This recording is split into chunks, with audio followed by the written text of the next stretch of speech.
District administration Kargil के जम्मू कश्मीर के दो शहर श्रीनगर और जम्मू में जो स्टूडेंट्स के लिए हमने हॉस्टल खोले हुए हैं, आप सबको ये बता दूं कि उन हॉस्टल्स के एडमिशन का पॉलिसी इस साल नोटिफाई हुआ है प्रॉपर्ली। पहले थोड़ा एडमिशन का प्रोसेस पहले चलता था, लेकिन इसको और स्ट्रीमलाइन करने की ज़रूरत थी।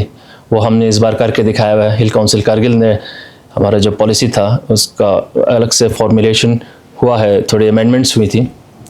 उसको अप्रूव करने के बाद सितंबर में वो नोटिफाई हुआ और उसके बाद सितंबर के आखिर में 25 सितंबर को हॉस्टल्स में एडमिशन के लिए नोटिस इशू किया गया। डीसी ऑफिस कारगिल से ही हुआ है और डीसी ऑफिस कारगिल से ही हम ये प्रोसेस सारा मॉनिटर कर रहे हैं। आप मीडिया हजरात को शुक्रिया अदा करते हुए ये बताना चाहूँगा कि पब्लिक तक ये बात पहुँचाने की ज़रूरत है कि हमारे हॉस्टल्स में एडमिशन का सिलसिला शुरू हो चुका है। एप्लीकेशन फॉर्म्स भी ऑनलाइन लेने का सिलसिला भी शुरू हुआ था। वो हाल ही में वो डेट ख़त्म हुआ, लेकिन डेट एक्सटेंड करके अब 5-10 दिन और बढ़ा के 25 तारीख तक रखा है। अक्टूबर के 25 को हमने लास्ट डेट मुनक़्क़द किया हुआ है। उससे पहले भी कई सारे एडमिशन के फॉर्म्स आ गए हैं ऑनलाइन। मैं आपको उनके डिटेल्स बताऊंगा, लेकिन ये भी बताना चाहूँगा कि थोड़ा स्ट्रीमलाइन करने की इसलिए ज़रूरत थी क्योंकि स्टूडेंट्स वहीं बैठ के ही पढ़ रहे थे। उनके श्रीनगर और जम्मू में ख़ासकर उनके एडमिशन्स का कुछ अता पता नहीं था। और हमने जो अमेंड करके जो पॉलिसी नोटिफाई की है उसमें ये रखा है ख़ासकर और प्रायोरिटी पे कंपलसरीली कि स्टूडेंट्स जो श्रीनगर और जम्मू में हमारे हॉस्टल्स में एडमिशन लेना चाहते हैं, मेल फीमेल दोनों हॉस्टल्स, 4 हॉस्टल हैं, मेल फीमेल अलग अलग से, अच्छे लोकेशंस पे हैं और अच्छे बिल्डिंग्स बने हैं। पिछले कई सालों में बहुत इंफ्रास्ट्रक्चर डेवलपमेंट हुए हैं। उन हॉस्टल्स में स्टूडेंट्स को एडमिशन तभी मिलेगा अगर वो रेगुलर स्टूडेंट्स हों। कॉम्पिटिटिव एग्ज़ाम्स के लिए भी अगर तैयारी कर रहे हों तो किसी प्रॉपर इंस्टीट्यूट से सर्टिफिकेशन लेके सर्टिफाई करके उनको एडमिशन दिया जाएगा। पता चले कि वो रेगुलरली वहीं कोचिंग ले रहे हैं, ये ना कि ऑनलाइन कहीं बैठ के कर रहे हो। ऑनलाइन एडमिशन्स के लिए, ऑनलाइन पढ़ाई के लिए वहीं श्रीनगर और जम्मू में बैठने के लिए जो अगर एडमिशन लेना चाहते हैं वो हम मना कर रहे हैं।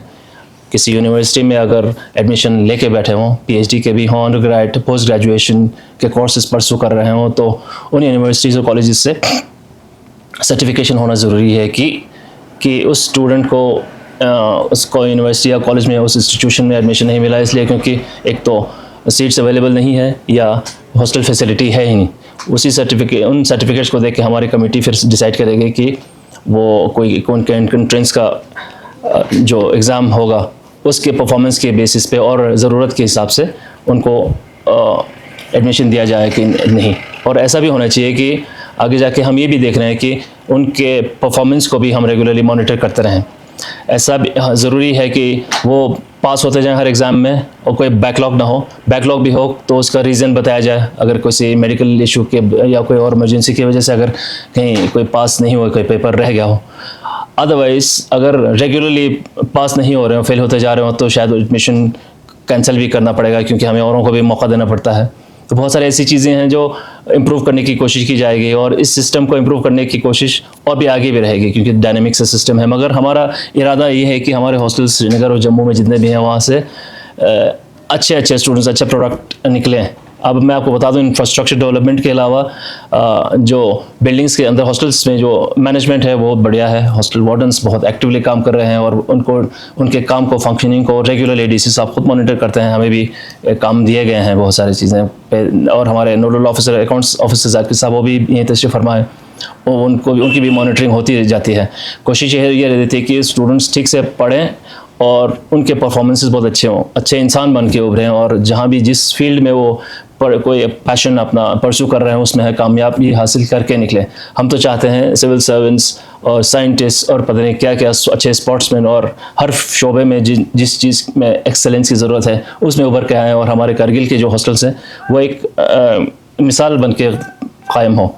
तो रेगुलर मॉनिटरिंग इसलिए भी ज़रूरी है क्योंकि हमें ये भी पता है कि यहाँ पेरेंट्स कारगिल में शायद उनका इनकम लेवल भी बहुत कम हो, तो बड़े शहरों में इनके बच्चों को, स्टूडेंट्स को पढ़ाई कराने के लिए भेजने के लिए शायद उनके पास बहुत ज़्यादा पैसे नहीं हो क्योंकि इनकम भी लिमिटेड है। तो उनको सहारा देने के लिए ये पॉलिसी भी बनाई गई है। और इनकम लेवल भी रखा है, जैसे आप पहले भी हम डिस्कस कर रहे थे, जितना इनकम लोगों के कम हो उनके बच्चों को ज़्यादा प्रेफरेंस मिलेगा। तो एनुअल इनकम आपका 3 लाख रुपए से ज़्यादा ना हो, उन लोगों को हम प्रेफरेंस दे रहे हैं। तो एक अलग से स्लैब बना हुआ है, जैसे किसी का 1 लाख से भी अगर कम इनकम हो तो उनके लिए अलग रिजर्वेशन है। डिसेबल्ड स्टूडेंट्स अगर हों उनके लिए भी रिजर्वेशन है। तो अगर कहीं किसी यूनिवर्सिटी में PhD कर रहे हों उनके लिए कोटा अलग से है। तो अच्छा खासा एक खाका बन के तैयार हुआ है। इस सिस्टम को हम और इम्प्रूव करने की कोशिश करते जाएंगे आगे, लेकिन शुरुआत ये बहुत अच्छी हुई है अभी, इसलिए क्योंकि एक ट्रांसपेरेंट सिस्टम से हम एक सिलेक्शन का प्रोसेस कर रहे हैं। जैसे मान लीजिए मैं आपको बता दूं, एक एंट्रेंस एग्ज़ाम लेना बहुत ही ज़रूरी है। मेंटल एबिलिटी का होगा, जनरल नेचर का होगा, लेकिन फ़िल्टर इसी तरीके से हो पाएगा स्टूडेंट्स को ज़रूरत के हिसाब से, और उनके मेरिट से अंडरस्टैंडिंग और एप्टीट्यूड वगैरह भी देखी जाएगी, और सीरियसनेस कितना सीरियसनेस है वो भी देखा जाएगा। अभी तो जैसे मान लीजिए जितने वैकेंसीज हैं उसके वही हम भरने जा रहे हैं। आगे जाके जैसे मान लीजिए एक 5 साल का पीरियड होगा या उसी के रेंज में होगा, उससे ज़्यादा किसी स्टूडेंट को और उसी हॉस्टल में रहने की इजाज़त नहीं होगी, इसलिए क्योंकि और भी एस्पिरेंट्स होंगे जिनको भी मौका देने की ज़रूरत है। श्रीनगर और जम्मू में आप सबको पता भी है कि बहुत सारे स्टूडेंट्स ऐसे हैं जो डेरे में रह रहे हैं, किसी और के घर पे रह रहे हैं, पेइंग गेस्ट वगैरह पे रह रहे हैं। खाना बनाना और बाकी चीज़ों का इंतज़ाम करना उसी में सारा टाइम गुजर जाता है। डिस्ट्रिक्ट एडमिनिस्ट्रेशन और हिल काउंसिल कारगिल का इरादा यही है कि हमारे स्टूडेंट्स जो भी बाहर पढ़ रहे हैं, खासकर श्रीनगर और जम्मू में, उनका रुझान और उनका फोकस सिर्फ एजुकेशन पे रहें, सिर्फ तालीम पे रहें, और किसी किस्म के डाइवर्जन ना हो। हम तो ये भी कहेंगे उनको भी हॉस्टल में गाइडलाइंस भी शायद हमारे जो वार्डन्स बनाएंगे, जो रूल्स एंड रेगुलेशंस, उसमें ये भी होगा कि सोशल मीडिया पे ज़्यादा टाइम वेस्ट ना करें, थोड़ा बहुत यूज़ करें, मगर एजुकेशन पे रहे जोर, और जो पढ़ रहे हैं अगर किसी कॉम्पिटिटिव एग्ज़ाम के लिए तैयारी कर रहे हों उसमें ज़्यादा फोकस हो। और कोशिश ये भी रहेगी कि डिस्ट्रिक्ट एडमिनिस्ट्रेशन की तरफ से टीचर्स जैसे सीनियर ऑफिसर्स हों, जाके उनको थोड़ा गाइडेंस भी दें, टीचर्स भी जाएँ और वहाँ पे उनको थोड़ा गाइड करने की कोशिश करें। ऐसे बहुत सारी चीज़ें हमारे माइंड में है अभी तक। मैं आपको ये भी बता दूँ कि एक तो हमारे हॉस्टल्स में अभी कोई 440 की कैपेसिटी है, करीबन 440 पूरे 4 हॉस्टल्स में दोनों शहरों में, और करीबन 260 सीट वैकेंट हैं। तो इन 260 सीट्स को भरने के लिए हम ये एंट्रेंस एग्ज़ाम रख रहे हैं, और सेंटर्स इसके करगिल में, जम्मू में और श्रीनगर में हर जगह होंगी। और उन हॉस्टल्स में एग्ज़ाम सेंटर्स रखेंगे हम, और ज़रूरत पड़े तो करगिल हाउस का भी इस्तेमाल होगा, करगिल हाउस में भी जो फैसिलिटीज़ अवेलेबल हैं। लेकिन हमारे जितने भी बिल्डिंग्स हैं करगिल के श्रीनगर और जम्मू में, वहीं पे एग्ज़ाम सेंटर्स होंगे।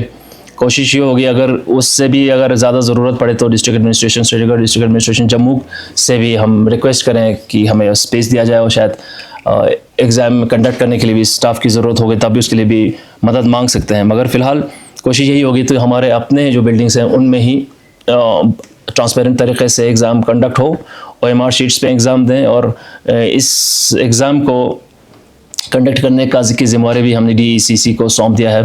इम्पार्शल तरीके से एग्ज़ाम होगा, और हमें पता भी नहीं लगेगा कि, जैसे हम एडमिनिस्ट्रेशन में भी हमें भी पता भी नहीं लगेगा कि किस किस्म के क्वेश्चंस दिए जा रहे हैं, कैसे क्वेश्चन पेपर सेट हुआ जा रहा है। तो वो ट्रांसपेरेंट तरीके से और कॉन्फिडेंशियल तरीके से DECC करेगी कंडक्ट। और मैं आपको ये भी बताता चलूँ, BPL के लिए डिसेबिलिटी वाले स्टूडेंट्स या कैंडिडेट्स हों उनके लिए भी बाज़ाब्ता रिजर्वेशन रखा गया है। तो इरादा ये है कि डिस्ट्रिक्ट एडमिनिस्ट्रेशन चाहती है कि हमारे जितने भी स्टूडेंट्स हैं जो किसी भी फील्ड में एक्सेल करना चाहते हैं, किसी भी कैंडिडेट का अगर कोई इच्छा हो, लेकिन इनकम जब आमदनी कम होती है तो फिर सपने वहीं चकनाचूर हो जाते हैं। हमारा इरादा ये है कि हम उनके सपनों को उड़ान भरने में हम मदद करें, और जितना भी हो सके हम गाइडेंस दें, अच्छी राह पे चलें। आप सबको पता है अभी करगिल डिस्ट्रिक्ट में भी ड्रग एडिक्शन का और सिगरेट नोशी वगैरह वगैरह और पता नहीं क्या क्या क्राइम्स हैं, उन सब का थोड़ा सा चलन हो गया हुआ है। हम चाहते हैं कि हमारे यंगस्टर्स सिर्फ पढ़ाई की तरफ उनका रुझान हो, फोकस करें, और गलत संगत के शिकार ना हो, और अल्कोहल, ड्रग एडिक्शन वगैरह से दूर रहें। उसके बाद फिर डिप्रेशन की तरफ चले जाते हैं, फिर सुइसाइडल हो जाते हैं, और पता नहीं क्या क्या। जितने भी डिस्ट्रिक्ट एडमिनिस्ट्रेशन के प्रोग्राम्स होते हैं, नेशनल हेल्थ मिशन के भी या टोबैको कंट्रोल, मेंटल हेल्थ के जितने भी प्रोग्राम्स होते हैं, उन प्रोग्राम्स में भी यही सब हम बताते जाते हैं, दर्शाते हैं कि यार इस रास्ते को छोड़ के पढ़ाई की तरफ आओ, अपने पेरेंट्स की जो सपने हैं वो पूरे करो, पेरेंट्स को खुश रखने में थोड़ा अपना ही योगदान दें और सोसाइटी में घुल मिल कर रहें।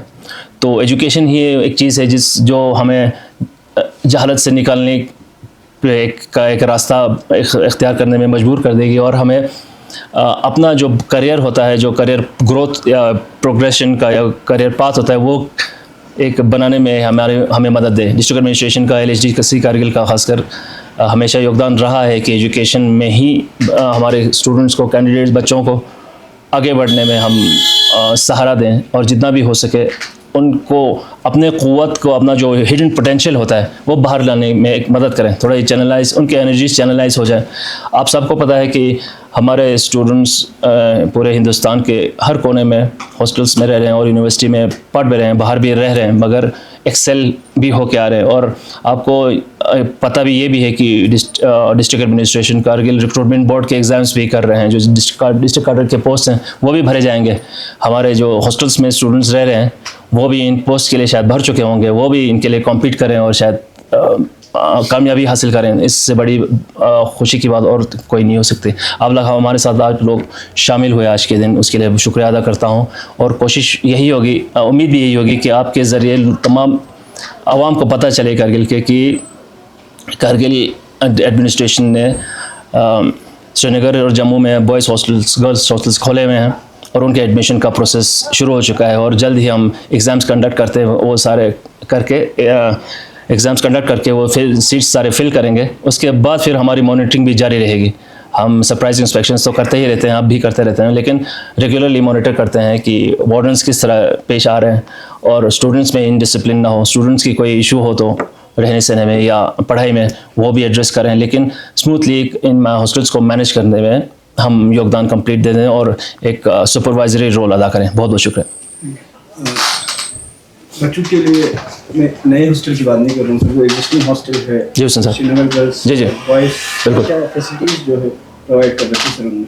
अच्छे खासे स्टेट ऑफ द आर्ट कहूँगा मैं इन सब को, तो अगर इसको सम अप करने की ज़रूरत हो, जैसे फ़ीस बहुत नॉमिनल है। इस साल हमने थोड़ा सा फ़ीस बढ़ाने की कोशिश की है, सोचा हुआ भी है, देख लेते हैं। और हर तरह की फैसिलिटी है, बिजली, पानी और जितने भी इन्वेंट्रीज़ की ज़रूरत होती है। तो बस स्टूडेंट्स का उनसे यही उम्मीद हमारी रहती है कि वो जाएं और पढ़ें बस। जैसे वॉशिंग मशीन, फ्रिज वगैरह तो बेसिक एमिनिटीज़ कैसे ही मान के चलते हैं और राउंड द क्लॉक मॉनिटरिंग होती है वार्डन्स की और सेफ्टी का ख्याल भी रखा जाता है, मेल्स हॉस्टल्स सेफ और फीमेल हॉस्टल्स दोनों में।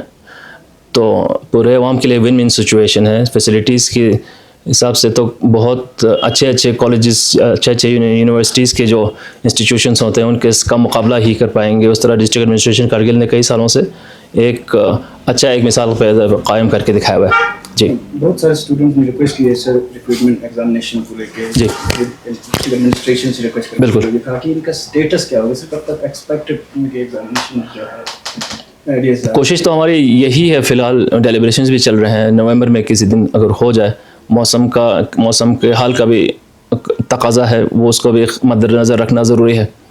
तो डेलिब्रेशंस शुरू हो गए हैं, मीटिंग्स कई सारे DC साहब ले रहे हैं, सारे प्रोज एंड कॉन्स देख रहे हैं, एक्सप्लोर कर रहे हैं। अगर हम ये सोचें कि अगले साल एग्ज़ाम अगर हमें करना होगा तो फिर जितना गैप ज़्यादा आ रहा है उतने भी लोगों के लिए फिर परेशानियां बढ़ सकती हैं। इसीलिए हो सके तो अभी ही करके दिखाएंगे, दे सकते हैं। कोशिश तो जारी है। जी एडमिशन के लिए कब तक ये एग्ज़ाम होगा? एंट्रेंस एग्ज़ाम भी जैसे मान लीजिए, जैसे मैं आपको पहले ही बता रहा था साहब, 25 अक्टूबर तक डेडलाइन एक्सटेंड हो गया है। अब ऑनलाइन जो एप्लीकेशन फॉर्म्स हैं आप भी भरे जा सकते हैं। कुछ दिन पहले ही बंद हो गया था क्योंकि हम चाहते हैं ज़्यादा पार्टिसिपेशन हो और ज़्यादा कंपटीशन हो, क्योंकि कुछ सीट्स हैं वैकेंट, लिमिटेड सीट्स हैं, उसके लिए ज़्यादा लोग कॉम्पीट करें, अच्छा रहेगा, कंपटीशन का एक स्पिरिट भी बढ़ जाएगा।